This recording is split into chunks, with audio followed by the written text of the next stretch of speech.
Welcome to Wise Guys. I'm Wes. And I'm Ash. We're going to jump in today and start by talking about healthcare, a really important subject in the House of Representatives and the Senate right now. Right, so it's not through the Senate yet. It hasn't been made a law. So right now, just the House has passed it. That's something that we have to keep in mind. The Senate is going to make a lot of changes. This is the American Healthcare Affordable Care Act, the Paul Ryan, Donald Trump version of the PPACA, commonly known as Obamacare. It's been tried before. We talked about it in our last episode, and what we ended up discussing was that Speaker Ryan had really failed in not getting the Freedom Caucus to support this passed bill. It was a debacle for the GOP, a really big loss. What we're seeing today in early May is effectively them being the GOP and the majority in the House of Representatives. It's the GOP trying to get a victory. And it was very clear that the politics of this bill, I'd say, were more about the GOP getting a win than it was necessarily about passing what all members thought was the best law. I'm making that claim only because they didn't even have a hearing on the final version of the bill. They didn't wait for the Congressional Budget Office, a generally nonpartisan unit, to give an evaluation on the actual bill. Overall, I think it was really important for Speaker Ryan and his job, as Wes and I talked about before, to get a victory in the House of Representatives. This was that victory. Tell us more about the bill, Wes. Yeah, I mean, I really do. I agree that it is a lot about Republican unity. All right, that's why this is more of a minor modifications bill, I would say, than it is a complete overhaul. But first of all, the first big thing is the mandate is gone. Yeah. Right, so that you're not required to buy health insurance. This is the mandate from the PPACA that basically punished states for not providing health care in some form. Or individuals yes, for buying yeah, of course. So it was linked to your tax return. Right. You could choose not to have health care, but in choosing so, exactly. So, the goal of that was to get younger people, millennials, to purchase health care that would help finance the costs of older or people that had more health issues. Right. Simultaneously, though, something the PPACA established and this bill keeps on is the fact that young people, millennials, are allowed to be on their parents' health care until the age of 26. I haven't seen the new GOP bill take that away.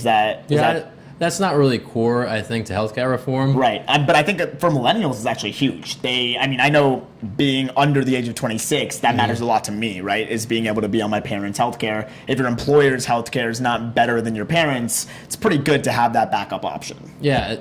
I'm not really sure why they should have it at 26. You should be able to keep somebody for a long time. I think that's an arbitrary age, there shouldn't be a federal law on it. But regardless, it's at 26, and I think I'm fine with that. And I think the Republicans don't really have any reason to go after that. It wouldn't make any sense. Right. I mean, in fact, I think it would be really unpopular. So they did it was strategic of them not to hit on those subjects. They hit on the very core conservative values like the mandate and giving states a waiver to not have to provide healthcare. That's the other really big one. So I would say the two biggest ones coming out of this are not only the mandate is gone, but also that there's a built-in opt-out. So a state under this bill would be, if it was passed and the Senate kept this provision, a state would be able to opt out of the Obamacare regulations, or opt out of the system, and be able to replace it with something else. Yeah, and so in that I think it's a good reminder. And Massachusetts did this. Exactly. It's a good reminder that these are options that have existed in different ways before, but what the PPACA did was really bring to the forefront the idea of this mandate and not provide these waivers. It's a really core conservative value. I think movement conservatives, Trumpsters alike, a lot of people will agree with the idea that it's not about the government. I mean, this is in general, right? There are different problems you can have with a large bill like a healthcare bill, but in general, the idea and philosophy that it's not up to the government to determine who gets what kind of healthcare plan, rather the individuals ought to be able to choose, is a very core conservative value. And also, again, the Senate has explicitly said, how leading Republicans in the Senate have come out and said that they're going to take the best things out of this House-passed bill, and they're absolutely going to take their time on it because they don't want to rush through the way the House did. Part of that is because they didn't have the debacle that the last healthcare bill was. They are not Speaker Ryan, who's really under a lot of pressure to get a victory. So the Senate's going to take its time on this. As it should. Exactly. Which is a really good thing. Whether you're a Democrat or a Republican, I think you can be happy knowing that there's not going to be any sort of sense of urgency with the Senate, because this isn't something that should be done too Yeah, it should quickly, not be right? done quickly. This is really major effects. I mean, like the PPACA, and what was one of the biggest Republican flaws and criticisms of the PPACA was that a lot of Democrats were admitting they didn't read the 800-page ACA, bill. yeah. The PPACA, Patient Protection Affordable Care Act, Obamacare. Yep. So in that same sense, it wasn't cool when Democrats didn't read the entire bill. So they should take their time. The wise guys are happy the Senate is taking their time. So the mandate and the state waiver are the two big ones. Yeah. There's also some changes to taxes. I don't feel these are huge changes. It removes some of the taxes, like on medical device manufacturers, and there's a 10% tax on tanning salons. Interesting. I didn't know that. So it's like some of those taxes are removed. I really don't think that's a huge It's deal. really a bummer for me. I tan often, if you couldn't Yeah, tell. you can tell. And then there are also tax credits, $2,000 to $4,000 depending on your age. Right. I don't think the tax credits, they help with this. I don't think there's a huge deal.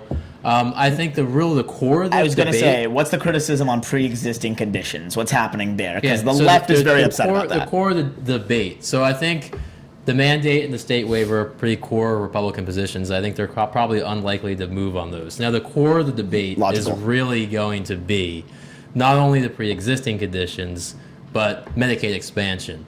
So I think we'll do a reverse order, Medicaid expansion first. Sure. Medicaid expansion, entitlement program for low-income folks helps pay medical bills. Now, under the Affordable Care Act, there is going to be a larger expansion of this. Correct. There's going to be an expansion towards... This is under Obamacare. Right, under Obamacare. It gets a little confusing because both have the words Affordable Care Act in Yeah, them. that was a very poor choice. Agreed. Yeah. of So naming we're just their going to refer laws. to the colloquial thing as Obamacare. Obamacare and what should we call the other one? Trump care. Let's go All right, Trump care. Obamacare and Trump care. Boom. So under Obamacare, they would change Medicaid so that single people that were able to work would be able to receive Medicaid up to a certain threshold of income. Now, what's important to remember here is that Obamacare was passed in 2009, but since then, a lot of these things work pretty slowly, right? So while an expansion in Medicaid was a part of the bill and was a part of what the Obama administration as a whole was doing, the full expansion has not yet kicked in completely, right? We haven't seen the hundreds of billions of dollars go into Medicaid yet, Right. which is important to remember because a huge criticism of Trump care is the fact that this is technically going away. Yeah, well, I would say from the left. Right. Now, yeah. I mean, the right's not really Right. criticizing it. well, it might. I mean, We'll see what the Senate says. It's unity right now. We'll see what the Republicans in the Senate say. Right. That's you true. could see That's a something good come point. apart. That's a good point. But I mean, it really comes down to how much money should be given to which people and at what income level. Right. I mean, I think this is almost kind of like one side of it is like a pure accounting, like how much money do we have and who should get it, and the other side of it, I think, is Like moral ideal. is like what you think what is the proper role of government. Right. How Your much should be principles. helped is a principle issue. Absolutely. So I mean, it's going to be let's- very difficult, I think, for the Senate to debate this issue. As it usually is. First of all, I'm very happy that hearings will actually be held on the final version because I was trying to watch the C-SPAN one in the House of Representatives, but it never came about. But second, let's just touch on the accounting area. Something that a lot of people, at least in Washington, D.C., I've definitely heard before, is the concept that Medicaid and Medicare are just not viable and self-sufficient options in the government the way the tax code and the way the accounting works today. That's true for people. I mean, any economist on the left or right will agree that there are problems with the way money is coming into the Medicaid and Medicare system and in terms of the returns it gives. For example, millennials are paying more today toward Medicaid and Medicare than they will ever get out of it. Or even something like Social Security, but it's a whole different absolutely, argument. Social Security. Yeah. The similar parts of those arguments, though, are that these are programs that I think is widely accepted among economists, definitely in my own opinion, ought to be looked at the way these actual numbers work and how the accounting is going in. And that's not something that Obamacare looked at, and it's not something Trump care is really looking at either. Right. I think that's an important flaw to mention, that like while both administrations and the last decade healthcare has been a huge topic, the concept of Medicaid and Medicare has not been comprehensively explored. And properly reformed, no matter, I mean, in this case, it's them the GOP wanting to get rid of what the Obamacare had added to it. Obamacare wanted to add to it to increase insurance numbers overall. I understand where both sides are coming from, but the actual getting into the dirt, the policy wonk area that people like Speaker Ryan have often claimed to have, has not yet happened. That has not yet happened. No. So and that's a problem. And not only is where Medicaid benefits come into play going to be controversial, also the work requirement. Exactly. So the Republicans are trying to get past an amendment that would say to receive Medicaid benefits, if you are able to work, then there would be a work requirement. This is really a cornerstone of welfare reform in the 90s between Gingrich and Clinton. Right. And in my opinion, it would go a long ways towards helping the system weed out who really needs it from who doesn't. Now, this is the principal part of it that Wes mentioned. At the end of the day, that question on who really needs it and who doesn't is going to be a subjective one. It's the American public is not really good at saying this arbitrary number is where we're going to draw the line, right? That tends to be the partisan divide. So at the end of the day, we're not saying that this is like an easy solution and that Trump Care ought to have solved all this. This is a minor modification. Absolutely, yeah. I mean, the Freedom Caucus getting on board with this mostly is, I'm sure it's because they realize how important unity in the House is right now. I think it's the opt-out. Optics. It was the opt-out. I also think it's optics. Yeah, it's optics. You need the unity, but what I was trying to say was state I waiver. think it's the state opt-out. Yeah. That would let that's the biggest change, right? The movement conservatives, the Freedom Caucus is. Some of them we don't know, but a lot of them are probably going to be from states that are more red. Right. No, that's usually true. And I mean, I don't think it's fair to say within 4 months of President Trump being in office, they should have completely been done. Yeah, we need more time to do these things. I mean, to be fair, he's the one who is saying, oh, they keep saying that it'll take a lot of time, but look how quickly I'm doing it. Look how good I am at doing this. Oh, this is a lot harder than I thought. Right. And that's the problem is that the wise guys, being generally reasonable people when examining politics, aren't going to say, President Trump should have solved this in 30 days or even in the first 100. That's ridiculous. That's ridiculous. But when he's putting it on himself, he shouldn't put it on himself either. That's also ridiculous. Right. But I would at least have preferred to see a larger focus and debate over what the actual role of government in healthcare is. That would be a huge debate. I mean, absolutely, but someone's got to do it. It's not sexy, right? I get that. It's not, the optics aren't great. It's going to be tough. But in terms of proper governance and proper policy reform, someone has to do it. And the promises that I heard being made by the Trump campaign... That would only happen at crisis, I think. At crisis point. It's funny you say that, actually, Wes, because Paul Ryan's exact words when asked, how are you willing to pass this bill without any further hearings or any real, waiting for the evaluation? He said, we're fixing a crisis. The last one was a crisis, and we wanted to avoid it getting bigger. And It's funny because it's not the same way Wes just said it. When Wes was talking about crisis, he meant a crisis within America. What the GOP is currently thinking is the crisis within the GOP. And, I mean, I get it. It's not easy, it's not sexy, but man, wouldn't it be cool if we had a Congress that was focused more on doing what was the most important policy reforms, like re-examining healthcare or the tax code or things that need to be done. Those are deep fights that can really destroy a majority. But when one party controls both houses, but look at, what's the better time to do it? You're going to wait for a gridlock, 113th Congress again? Yeah, true, but look how the Democrats did it with Obamacare. They didn't. Oh, don't get me wrong. This isn't a sole criticism on the GOP. I sure as hell wish it happened in 2009. Yeah. I'm not saying it is. I'm just saying it's very hard to have those kinds of discussions without some type of crisis going on to really start a conversation about what needs to be done. No, you're absolutely right.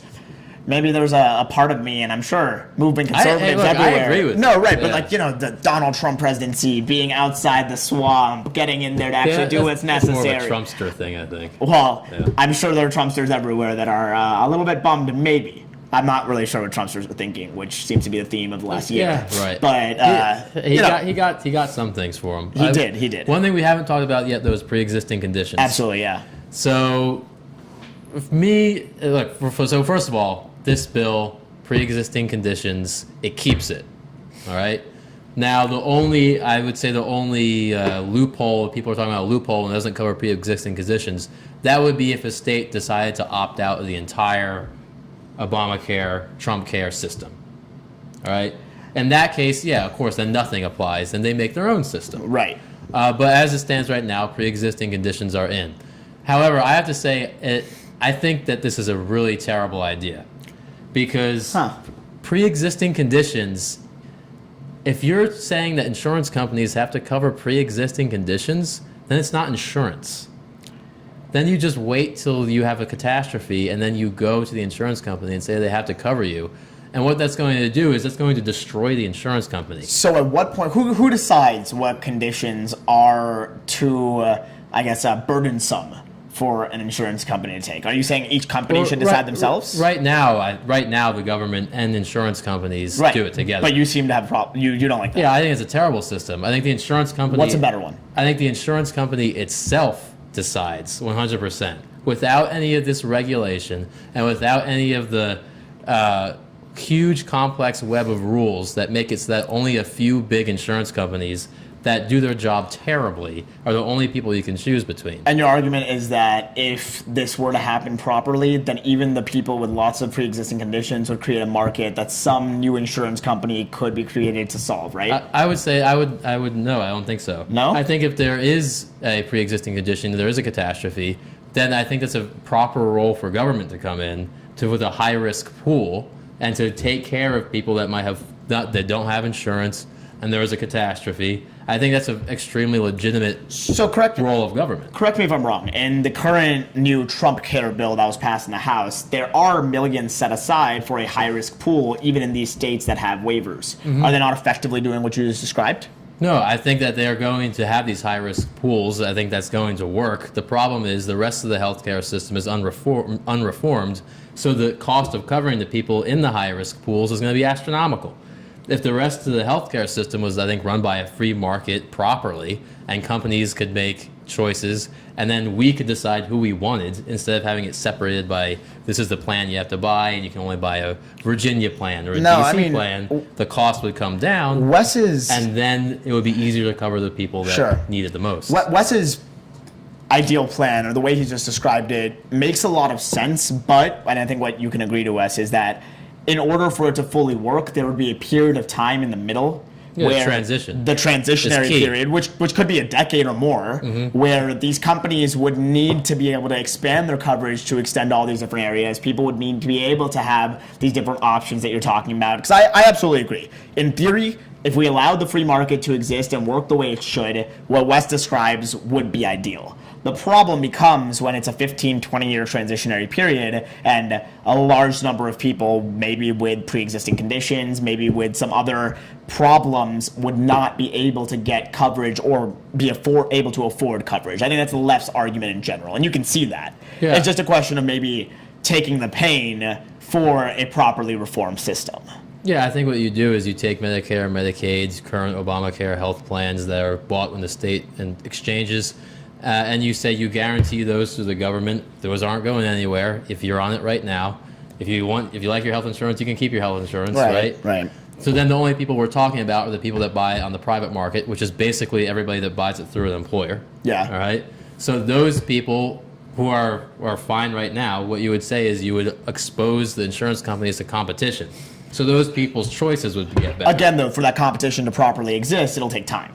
Yeah, I mean, it'd take a little bit of time, but I mean... Okay, I would say that it's not super easy or simple for an insurance company to just pop up and expand their coverage, right? You can start on it if you reduce the regulations. Because right now, if you run an insurance company, you have to have an entire shop just dedicated to regulations. Right. And that's accurate, and that's inefficient. That's true. Right. That's absolutely true. And I think the left can agree to that, too. You take down the level of regulation, and then what you're going to find is that smaller companies can provide it at a better cost, kind of like... When if you can deregulate banks like there was in the 80s, you end up with the savings and loans, like small banks. Not everything has to be a big bank. Part of the problem is that what Wes is talking about hasn't been fully tried or really even been discussed for 70. No, hasn't even been discussed for 70, 80 years, right? Never tried. Or maybe since the 70s when Nixon was passing healthcare reform. Yeah, but even then, that was what would be considered today a pretty moderate to, he was moderate to left-leaning today kind of reform. Because Nixon was very concerned about providing affordable coverage. And that was how the whole HMO system came into be. But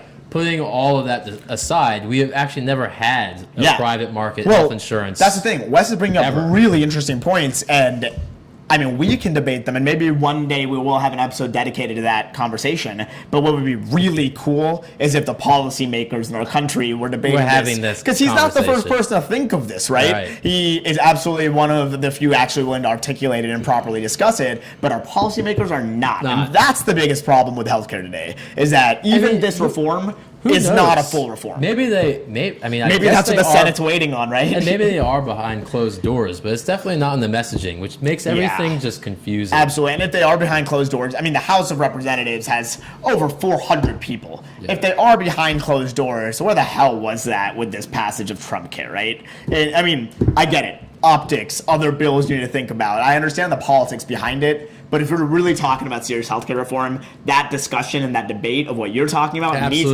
to happen. And it is not for decades. It's never been tried. I don't think it will now, but man, that would be cool to see. Absolutely. Yeah.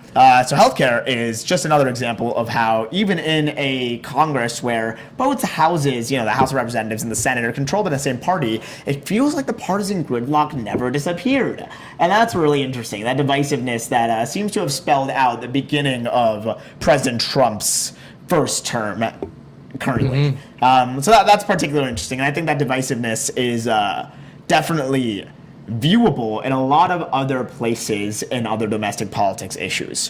One thing that was of a big interest that just happened a few hours ago, actually, was the fact that FBI Director James Comey was fired. This is the only person President Trump did not appoint on his own. He kept him in office. FBI directors, for those of you who don't know, are appointed to 10-year terms, partially so that new presidents can't just determine who is the leader of a very important branch of the government and someone who ultimately will be investigating the president should any sort of investigations be necessary.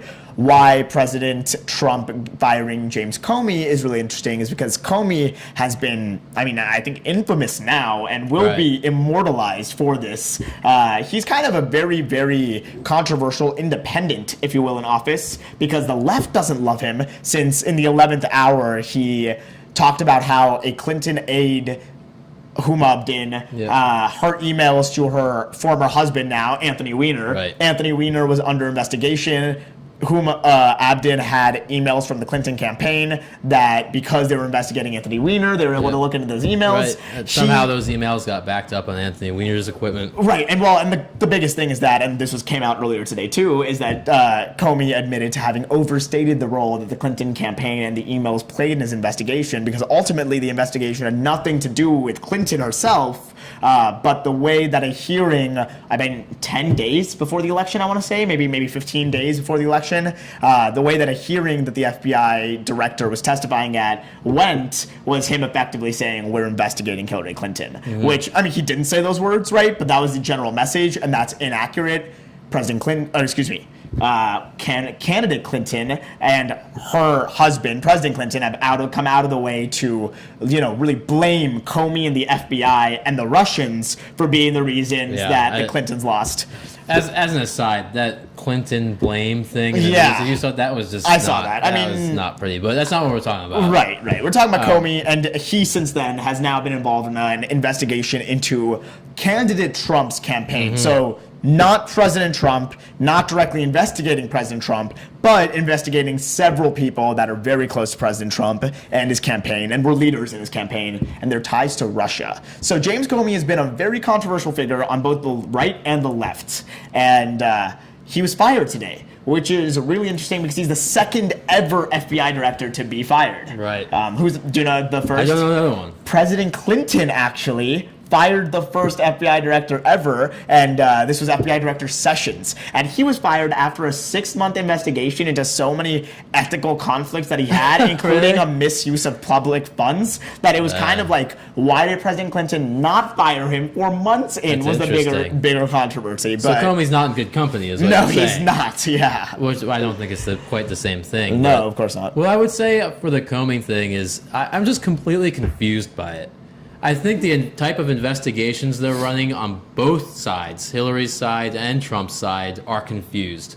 So in the case of the Hillary side, the FBI chose to run basically a counterintelligence investigation to see if Hillary or anybody in their campaign was actively working with agents of a foreign government. But this is before November. This is in summer. Right. This is like a huge thing going way back. Right. And like that's just not the case. Yeah, like, this is about the Clinton Global Initiative, right? And them taking funds from like different countries. And like I'm not sure if anybody really ever thought that Hillary Clinton was working with anybody from a foreign government. Like, I don't believe that. I've never believed that. She was Secretary of State. If she was going to be working with a foreign government, I feel like that's the time to really use that. I think that's crazy, almost. Yeah. But what they didn't do was run an investigation on leaking of classified information. Absolutely. I mean, and that's why the email servers got such a large... exactly, right? They had a full focus on the fact that her servers were not secure. Right. And I think that was really the real issue. Yeah, and I mean, whether or not that's a fair issue, there is no doubt, whether you're a liberal or a conservative, there's no doubt that what Hillary Clinton did was against protocol. There's no doubt about that. Right, there's no doubt about that.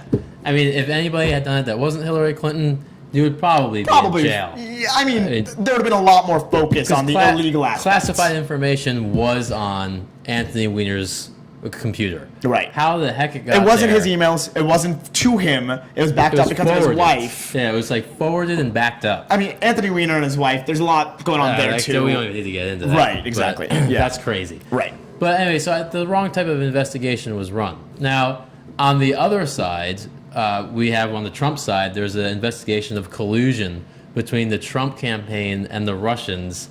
Now, I don't think we know any of the details about this investigation, but if it is... Though, interestingly, James Comey did say there's an open investigation currently happening on the Trump campaign and their ties to Russia, which is also weird. The FBI does not usually comment on ongoing investigations. That was strange. And putting that aside... He's just done some stuff. Putting that... Well, he might be trying to juggle very difficult things. Right, we don't know. I don't know. So I'm not judging him in any way. I don't know what he's dealing with. Me neither. And funnily enough, as an aside, when the reports have come out today that when he was fired earlier today, he was actually giving a speech in Los Angeles to a diversity group. And it was like a part of the FBI, right? Yeah. He started his day in Florida, was flown out to California. And on the TV behind him was CNN, and it said... FBI Director James Comey fired, and he laughed and was like, man, the media is getting ridiculous today. That's a funny prank. And then a storm of aides rushed in and asked him to step into the other room.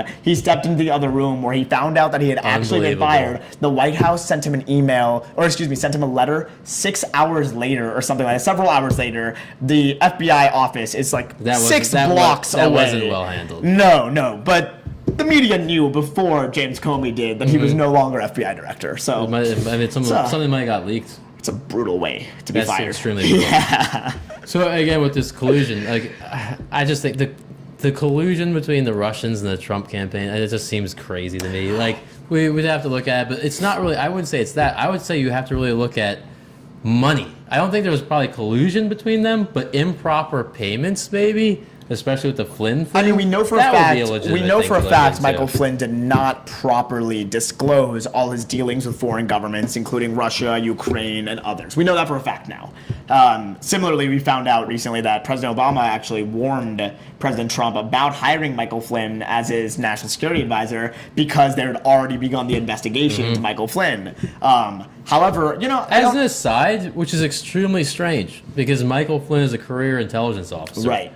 Which, now there might be some reporting requirements that have to do with talking to foreign governments. No, they didn't. He didn't go by the protocol. That was the problem. Yeah, but he should know that, is what I'm saying. Which is why my point is really strange. My point was there's definitely something weird going on with Michael Flynn and his contacts in foreign governments because these are a lot of different errors to have that were just just forgetfulness. That's not the case for intelligence officers at his rank and his level. Right. You don't just forget one of the top intelligence officers in the United States. I mean, the national security advisor for a while, right? So, first, there's that. Second, I'm with you in the sense that the whole media claim that President Trump is a puppet of Putin, that's crazy. Yeah. That's ridiculous. But what I do see, especially as these investigations have continued and more information seems to come to light every 3 or 4 weeks, which wasn't the case with the Clinton campaign. The Hillary Clinton investigation was... I would say with the Clinton campaign, it was classified information was leaked on their personal... You had all the information at the beginning, there. and then it was a question of what is the outcome or what are the consequences of that. What we found with the candidate Trump and the Russia ties investigation is that every 3 or 4 weeks it comes out that, like, we've got Kushner meeting with the diplomat in Trump Tower, and he snuck this Russian diplomat in to meet with him and his father-in-law. We've got Michael Flynn connections. The former head of the Trump campaign has ties to Ukraine and Russian operatives. There's a lot of new information that keeps coming out, and strangely enough, and I think very significantly, President Trump himself isn't the actual new information coming out. There's nothing that says Donald Trump met with the Russian diplomat when he said he didn't. It's nothing like that. It's the people that are surrounding him. Mm-hmm. And that's where I think it's really interesting, is that there's clearly some sort of,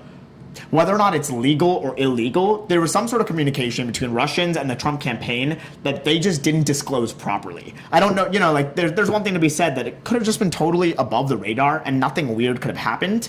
But because they were so sketchy about it, it's warranting an investigation clearly. Mm-hmm. Now, with the firing of the FBI director, whether or not this investigation continues is going to be an interesting conversation, especially when Jeff Sessions, who recused himself from the investigation, was one of the people that convinced President Trump to fire James Comey, according to the White House letter. This is a letter. recommendation. Yeah. So there's a lot of strings involved here, and it really could be nothing. Really could be. But I think they're mishandling it in the optics to make it look like something. This is what I would say about this whole issue. I don't think there's anything there. But I think it does need to be addressed, and it does need to be investigated. Independently, ideally, in my opinion. Yeah, because there has been a history. If we can delve into the history of this for a couple minutes, there has been instances where the United States government has been penetrated by foreign intelligence to a very deep level. So if you just look at the FDR administration. Right.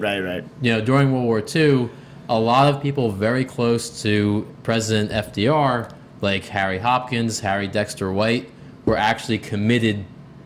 I would say they were committed socialists, and they were working with the United States, the Soviets. Yeah. And they were passing information to the Soviets and trying to get certain things like China a seat on the United Nations Security Council. They succeeded. They succeeded in doing that. Right, and there's direct proof that their influence was why that happened. On the direct proof on both the FBI side and the Soviets. Side. Well, I mean, that's the killer, right? It's like the FBI saying something is like, okay, we've had misinformation from the FBI before, but then when the other guys are admitting, yeah, we had spies. Yeah, when their archive was opened up after the Cold War. If anybody wants to look this up, just Google Venona Project. Yeah. But I like Google espionage of Harry's too. That works. Yeah. So you look that up, you'll find a whole bunch of crazy stuff. But the key, like you said, it's not the president himself, but it is the important advisors around him that if they're actually working for a foreign country, that can just screw up a whole bunch of stuff. Or even if they had relations to the country that just add a level of scrutiny that,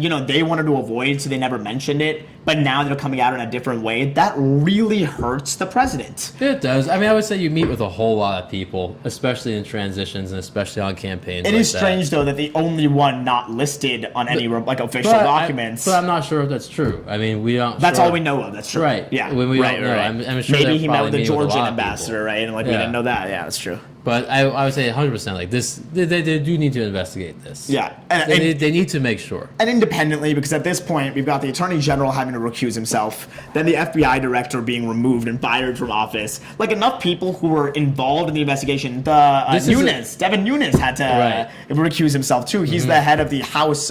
He's the chairman of the House Intelligence Committee. Mm-hmm. So we just got a lot of people involved in this investigation at the heads now not involved anymore, and that even makes it, in terms of just optics, right? We're working on very little information that's come out in the public. Just in terms of optics, Wes already told you he doesn't think there's anything there. Nonetheless, after you see those optics, of course you're going to want an independent investigation. Which is going to be hard because, the House is Republican. Yeah. So, that's a card a Republican could hold against Trump. And interestingly enough, if we do see an independent investigation, that's when the wise guys will be telling you that the unity inside the House is non-existent. Yeah, right. Because that is brutal. Bill Clinton didn't get impeached because of Democratic unity. Fact, right? And that same reason, if an independent investigation is happening when the GOP elected president is the one under investigation in a GOP House and Senate.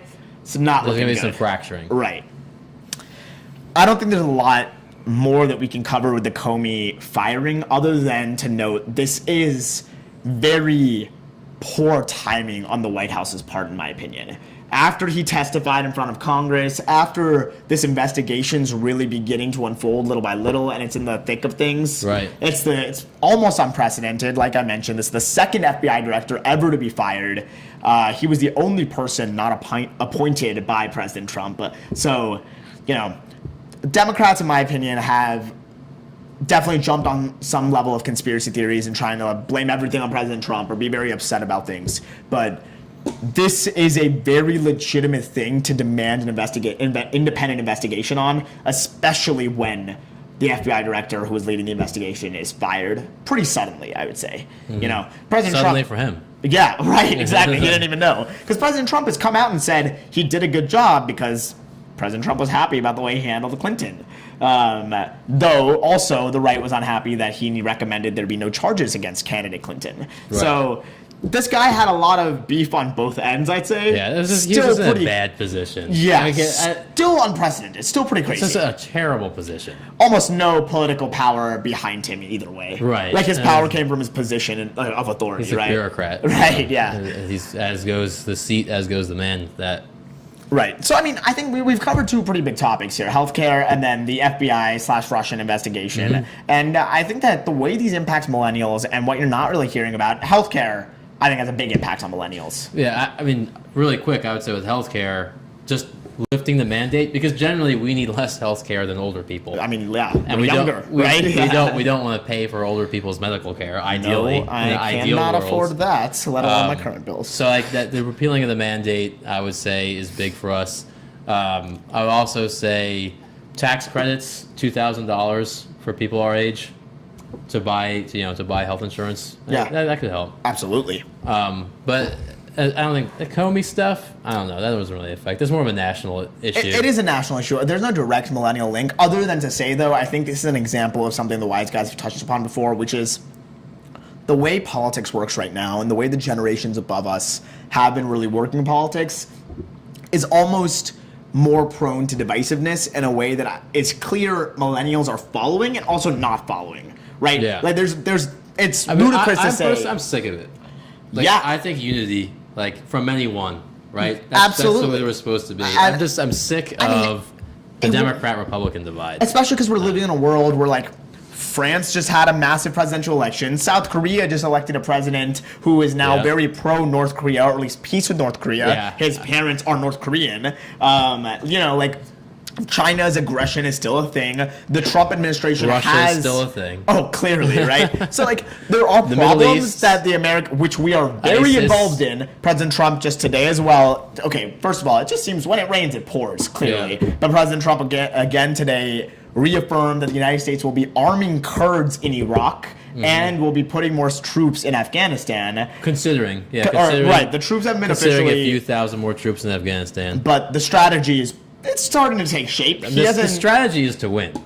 That's what he's going for. And he did explicitly say he wants to exterminate ISIS, right? Yeah, he wants to be extreme. done on that. It's very extreme because you can't exterminate ideologies. That's something in general. It's pretty obvious. But President Trump is taking this on. We have no information from the White House about what the long term is, the short term is. The press doesn't even care. How can they care when the FBI director is getting fired, right? Oh no, the FBI director. There's going to be a new FBI director. But the course that we chart in the Middle East and also in Afghanistan could affect us for decades. And we'll be talking about that in a lot more detail. Especially because people our age go to fight there.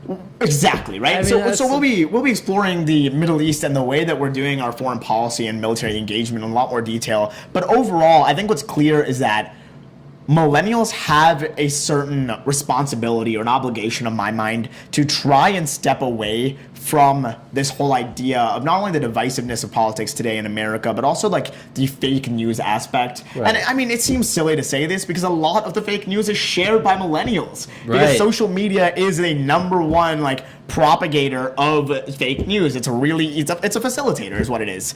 And millennials use social media more than anyone else. Duh. But if millennials can really try and take control of this, and I mean millennials that worked on the Clinton campaign or millennials that are diehard Trumpsters, right? Like either way, if we can understand that there are things that are more important than noticeably small divides, like the divide between whether or not you should have a tax credit for healthcare or states should have a waiver for healthcare is pretty small when you consider potential foreign agents completely messing with our democracy, or you consider wars in the Middle East. Or what we're doing in Syria. Literally what we're doing in Syria. What was the goal? That no one is talking about. So all that to say, we don't have time to explore today, but the wise guys would really like Generation Y to be able to step above this, and I think we can get there.